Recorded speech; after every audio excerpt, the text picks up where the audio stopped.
এই অবস্থায় বসে আছে কুন্দনদার চেয়ারের মাঝে, আর তারই গান অন্য শিল্পীর গলায় আপনারা শুনতে পাচ্ছেন। আমি কুন্দনদার হাতে একটু মাইক্রোফোন তুলে দেবো, একটু আস্তে করে দর্শক বন্ধুদের সাথে কিছু কথা বলবো। आप सभी को नमस्कार जोहार।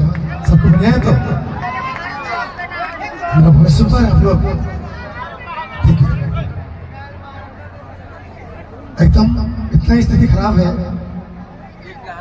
हमें एकदम पूरा दुख है कि इतना बड़ा मंच आप लोग दिलाए थे, लेकिन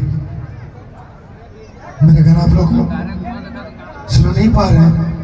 बड़ी दुख की बात है। आप लोग आशा करते हैं कि जल्द से जल्द मेरा वोकल में, मेरा आवाज में सुधार आ जाए। आप सभी से ही मेरा नम्र निवेदन है। থ্যাংক ইউ কুন্দনদাকে এই অবস্থাতে তোমাদের সাথে দুটো কথা শেয়ার করার জন্য।